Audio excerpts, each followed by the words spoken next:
question's easy. Let me just have you say your name and spell it for me.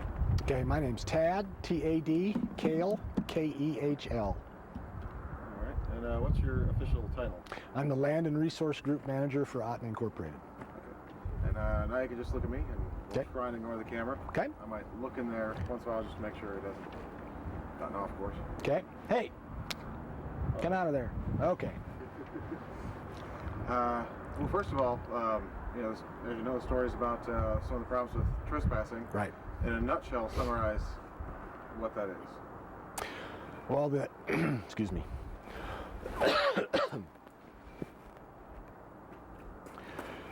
I think that for Native Alaskans, and particularly the Ahtna people, trespass is an issue of being treated as a second-class citizen.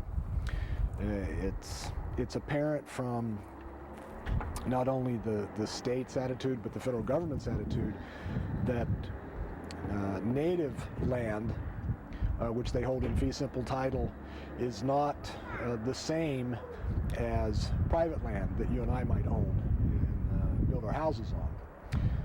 If I have a problem with trespass on my property, it seems that the state's more than willing to respond to those needs to help me protect my land.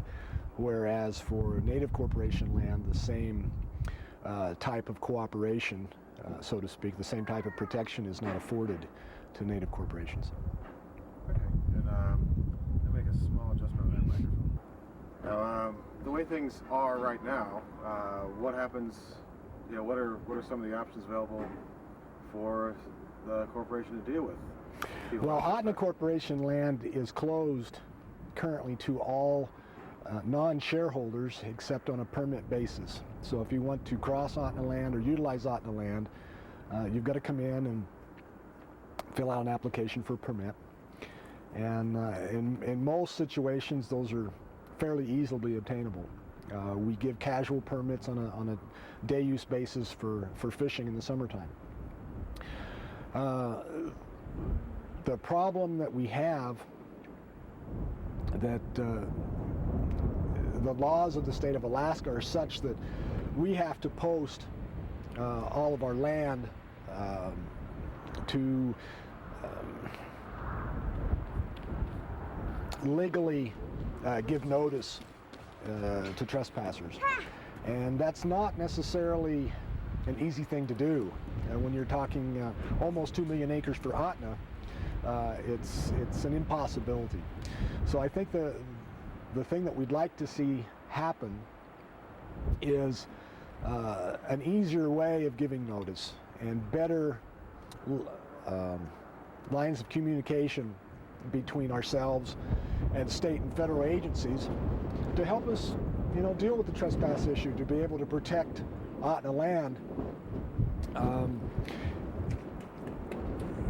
State law enforcement agencies are not willing to respond to trespass when they know that the district attorney's office, for an example, is not going to prosecute those types of cases. It's like the laws for spitting on the sidewalk. They're on the books, but there's no enforcement involved. Do I need to get him in and out of the way? Hey. No, he's actually fine. Okay. You're pretty much from here up. Okay. We're just seeing. He's back there. He's actually fine to run around. Okay. What are some of the things that you're looking at now that you see as, you mentioned a little bit better communication, but more detail than that, what are some of the things that you see as potential solutions? Well, one solution I think is important for Ahtna and for the other native corporations is for them to bond together and address this issue not as something that affects Ahtna land or Doyon land or Siri land, but that affects all native corporation land. And most likely what we would be looking for is some sort of legislation to amend ANCSA to put more teeth into the ability of federal agencies to help deal with trespass issues, and also encourage the state in like manner to enforce existing trespass laws that are already on the books. Okay. Is there anything else that you'd like to have. That pretty much covers the basic questions I had. Okay. Let's see. I think the basic tenet for all of this is under the Constitution, private citizens, private land ownership is guaranteed protection. That we have certain rights afforded to us, and currently, at least in the state of Alaska, native corporation land is not treated. It's not viewed in the same light as other private land, whether it's owned by a telephone company or it's owned by a private individual. It's just not the same.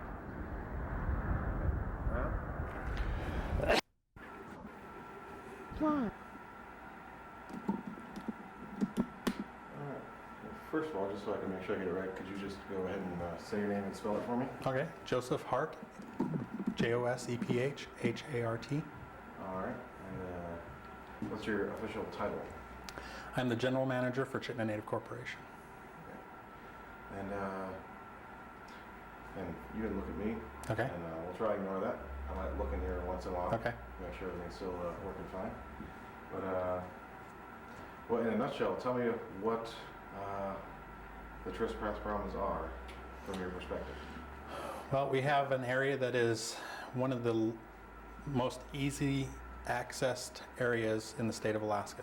Have several roads that lead people to this area. You have people that come up from the lower 48 via the Alcan. You have people coming from Anchorage via the Glen Highway, the Richardson Highway that runs from Valdez all the way up to Fairbanks, and the Denali Highway that comes from the Parks Highway over to the Richardson.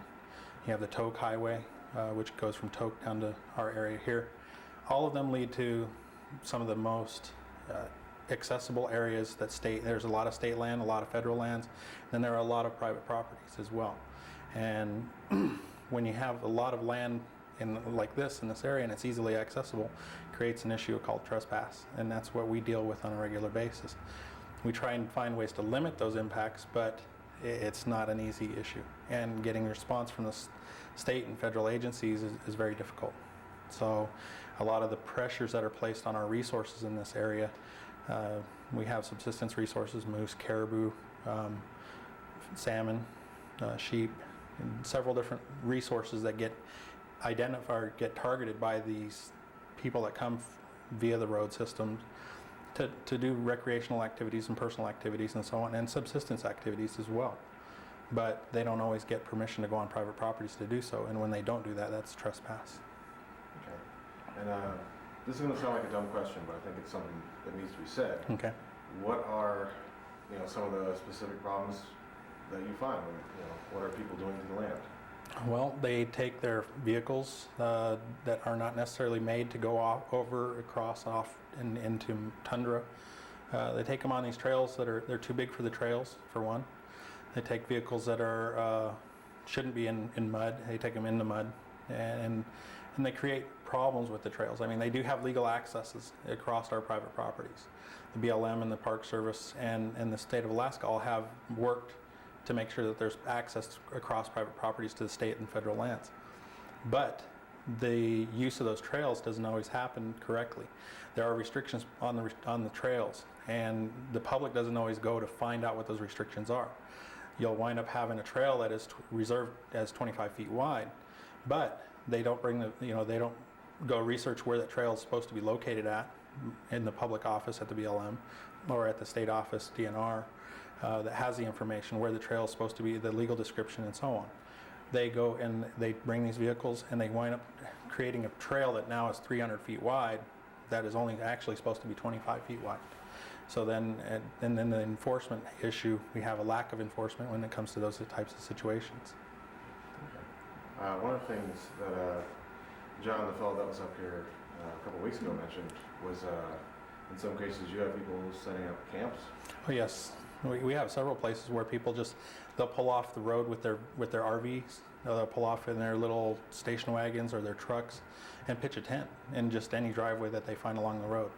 and they don't know the land status there. They don't know, they may be within the right-of-way, but that's not the intended purpose of the right-of-way. We have violations of right-of-ways. The right-of-way is reserved for public transportation from point A to point B, and is intended only to go from point A to point B, not for recreational use like happens several times over. When you drive along the highways in this area in the summertime, you're going to see RVs pulled off at just about any gravel pit, any driveway, any little pull-off that they can find, and they're doing that so that they don't have to pay for use of an RV park. You know, they're trying to do things most efficient and economic, you know, to their situation. And if they can get away with it, you know, that they're going to do so. And it doesn't only happen just for tourism. It's also a hunting situation. We have a lot of hunters that come out to this area. I mean, Unit 13 and Unit 11 are two of the biggest hit areas for hunting resources in moose and caribou and other animals. And these people know this. So they come out and they find these little places. They park their vehicles for 2-3 weeks at a time while they're out on their 4-wheelers, 6-wheelers, or even larger vehicles, and hunting to get their animals. There might be a party of 6. So they stay out until a majority of their people or their time is done and get as many animals as they can, and then they come back. And that's not an intended purpose or the correct use of a right-of-way. A right-of-way is for going from point A to point B. But there's no enforcement to make these people stop doing that. Now, some of the other misuses of it, you have gravel pits. They're not intended to be campgrounds. The gravel pits are for extracting materials for public maintenance of highways and things like that. The DOT knows this. They put up signs in certain areas, but they don't sign all of the gravel pits. But they don't also enforce it. You don't have any enforcement going to these gravel pits and telling people in RVs or that are using it for a campground, an RV park, to please move on. There's an establishment just down the road you can go and purchase a spot from. You have no enforcement doing that. So that leads to another, you know, issue. You have RVs that drive up and down the road. They dump their sewage out of their tanks versus finding some place to do it. There are several times where they leave trash in the gravel pits or in the camp little places they pull off. These are a lot of the pressures that we have, and then we wind up, you know, having spring cleanup in the communities. They do very well in helping clean up. I mean, when you drive through Alaska, it still is beautiful. But this is something that could be avoided should there be more enforcement, more regulations to limit what can be done outside of the right or within the right of way. So some of the other pressures that just we've had trespass where people find that they can be in this public area for a certain amount of time without being bothered by any law enforcement, any officials, and so on. And it turns into, well, hey, if I'm here and nobody's bothering me, then they go through and they'll construct cabins, they'll construct, you know, campsites, they'll build elaborate buildings, you know, and so on, and actually try and start businesses and so on. We had that issue happen down in Chitna on the Copper River a couple of summers ago. We wound up having to deal with it through our attorney and so on, but it was still this issue that there was lack of enforcement. The issue was there. The person felt they could do whatever they wanted on public property, and whether it was, they didn't do the research to see whether it was public or private. And now you mentioned several times, you know, enforcement. That's now, what are some of the things that you might see as solutions to this problem? Well, there are programs out there that the state has in place, that the federal government has in place. They already have enforcement officers. It's a matter of increasing the funding to have more enforcement in place that is specific to deal with this type of an issue. The state of Alaska troopers, you know, they already have a system in place that could deal with this, but their policies don't allow them to address the trespass issue properly. The private properties, the natives own, is viewed in a different manner than the property you or I would own specifically. If I had a trespass issue at my house specifically, and I called the troopers and asked them for response, I would get a different reaction from them than what I would do as a native corporation landowner. When I say I have a trespass issue, they might not get around to responding for a couple of days. We've had that situation happen here several times where we've called them up and said, we need response, we've got a trespass situation going on right now, and it'd be 1 day, 2 days, or even longer before they respond to us. Now, the way the law is now, correct me if I'm, well, perhaps you could explain to me, but in order to give proper notice, you've got to put up signs, Right. a lot of signs. Well, when you're talking about a large tract of land, you do need to go out, and that's what the statute calls for, is you have to post your property. The general public has to know it's private property.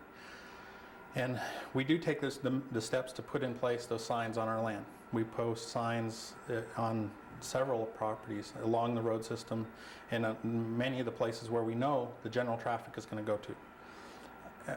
But when you have a lack of enforcement, people out there watching what the public does, just patrolling, you wind up having people that feel like they can take the liberties to remove those signs for convenience. You have a lot of people come into a certain area and you have these signs up that say, you can't go into this area.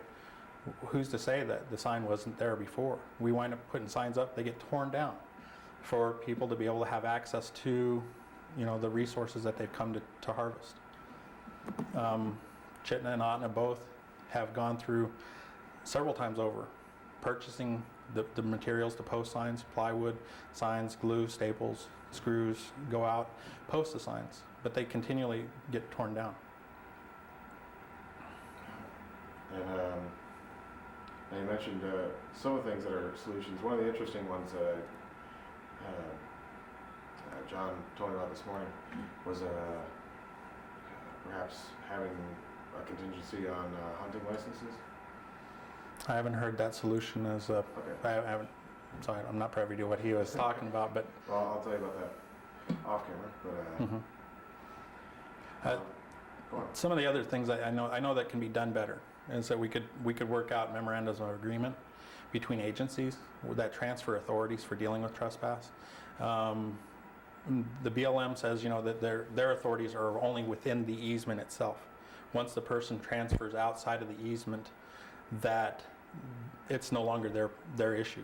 They can only deal with trespass issues or violations that happen within the boundaries of their easement that's reserved. I see a solution being that they could work out a memorandum of agreement with a private property owner that easement is crossing. And I'll use example in Chitna, that we can work out a memorandum of agreement giving them authorities for trespass for a buffer zone around each of the easements of say 25 feet or 50 feet. And then that gives, or even farther, saying that if they find a violator of the restrictions of the easement or trespass, that they have citation authority, that we grant them permission to cite them on our properties for trespass and get the issue brought to court that way. And understanding that the trespass issue, there's civil and there's criminal trespass. Well, we would be dealing with the civil side, and that the officials that have those authorities would be dealing with the criminal side. And a lot of the times it's hard for us to go through the civil process to get trespass brought to court. We have to go and we have to prove in court that this person knew this was private property. And that gets back to the signage issue that you were talking about.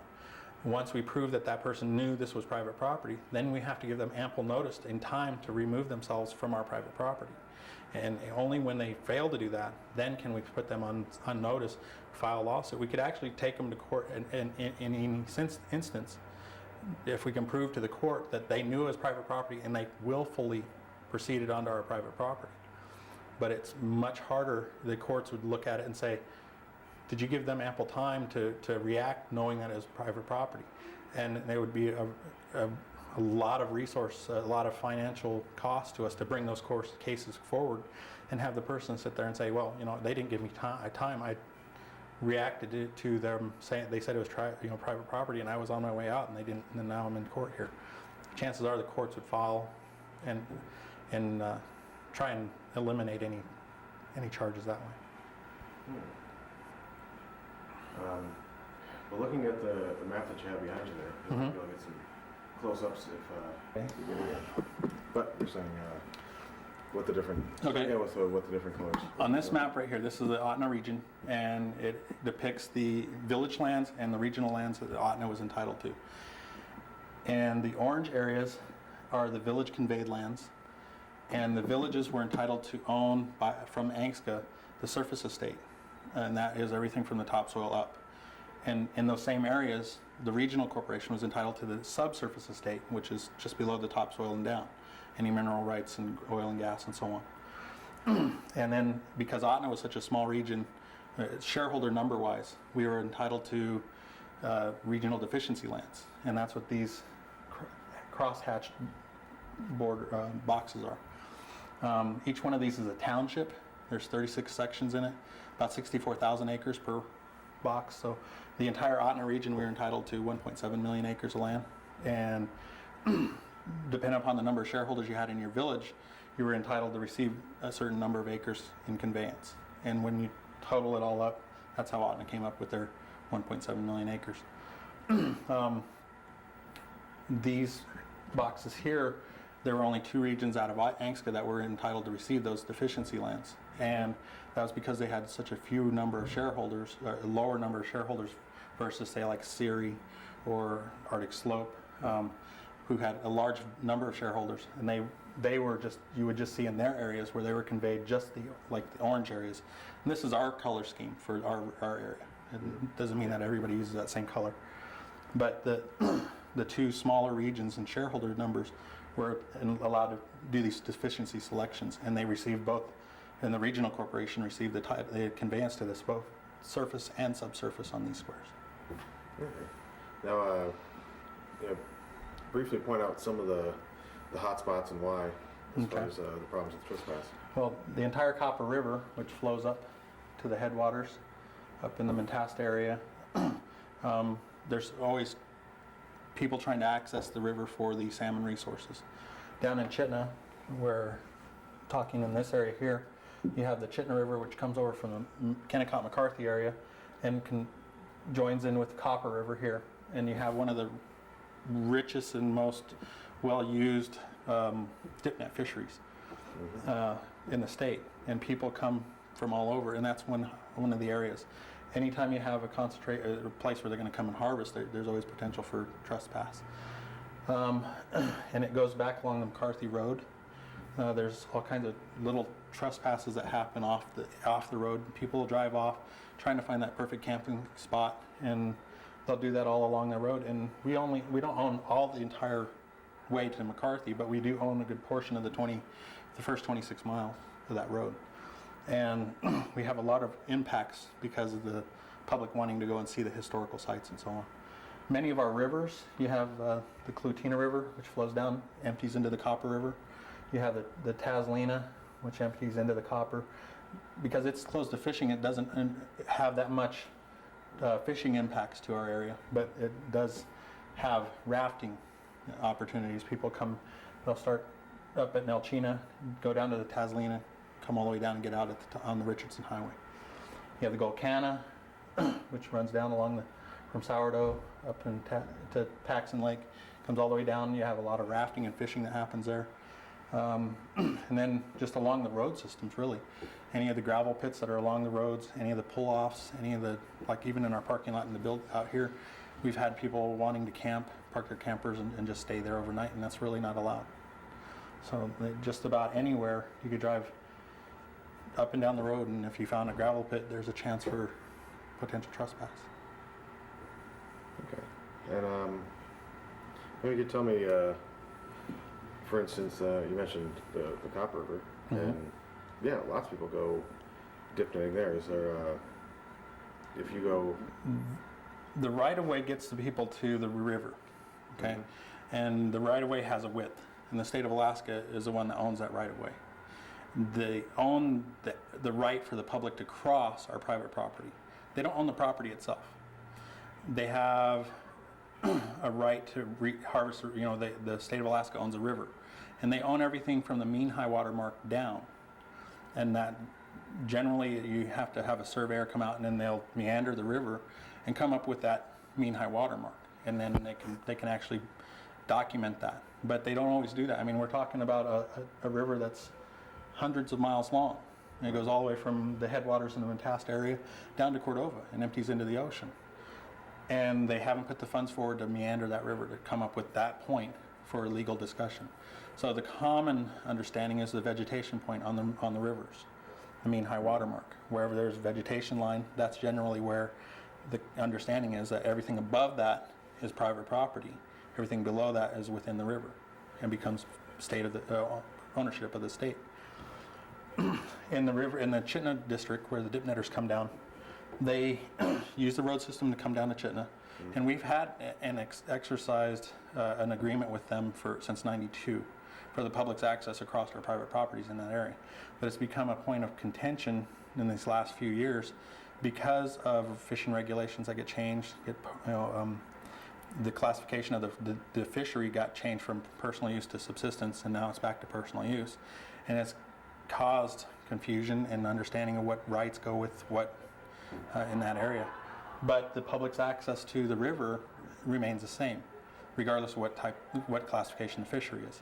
They're still private property, and they're still accessing it via the right-of-way, and then there's certain portions of it that we're claiming are private property. There is no right-of-way that reaches a river across our land, but they're still inviting the public to come down there and go fishing.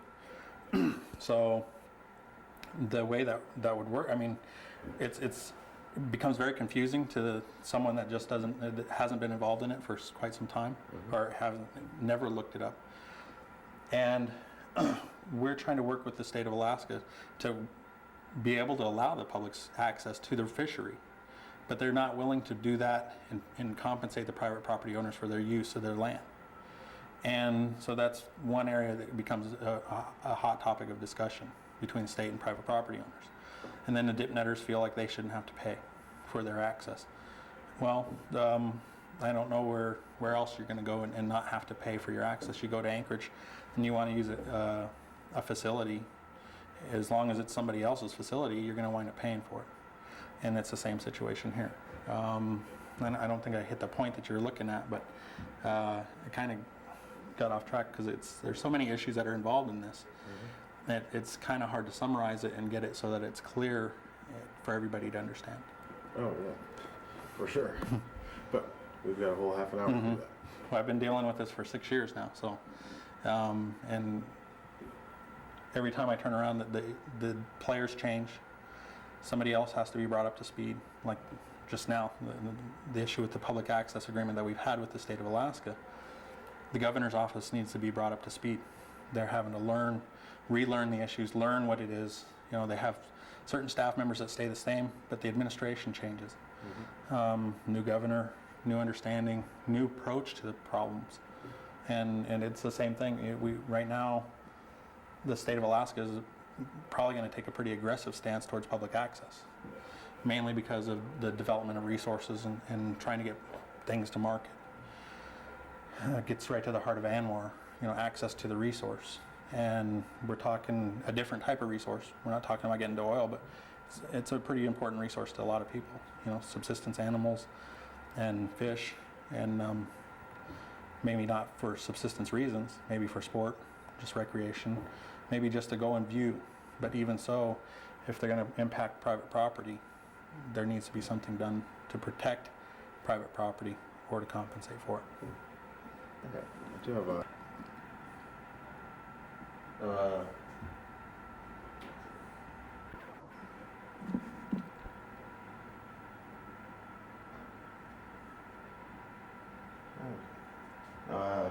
if someone is watching this that is a hunter that fishes in this region, what would you like them to do before they come here, either for recreation or for hunting or for fishing?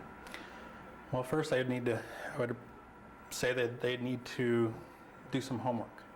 Go to the BLM public office in Anchorage or in Fairbanks or wherever they can get the information on land status. There is an office here in Glen Allen that they could come and visit, and the staff there would be more than willing to help them understand land status and research whatever information they need to know, to find out where the public access points are, the legal access, what the restrictions are, and how to be a good visitor to the area. That's a pretty important thing. When you come to an area, being someone who's polite, being, following the rules that are set, for the public to follow. When you go to stay at someone's house, you want to be a good guest. And this is our house. This is where we live at. We live here 365 days of the year. This is where we see everything, whether it's in the spring, summer, fall, winter. And just learning to be a good visitor before you come. Be prepared to take your trash back with you. be prepared and find out where the dump stations are for your RV if you're bringing an RV. Find out what permits are required. I know if you want to, there are several times where if we had someone come and ask us, can we camp, on this, and this is all we're going to do is camp in this area over here. Chances are you would get the permit from the private property owner, but not asking, by being a poor visitor is what I'd like to refer to them as. By just coming and doing it, you wind up causing conflict, friction, and it makes it so that the private property owners don't want to work with people when they do come to the area. It's one bad apple ruins a whole bunch, and that's how we kind of view it. We'd like to see the people do their homework, learn what the land status is, find out who the private property owners are, and be ready to, follow the rules of the local area. If there's a trail that's not ready to be accessed, if it's too early in the spring, doesn't mean you should take your four-wheel drive truck and barrel down it just to see if you can make it, or even offload the four-wheelers and try and do it. Maybe you should just let it wait till the trail dries up, leave the trail so that it can be used and shared by many for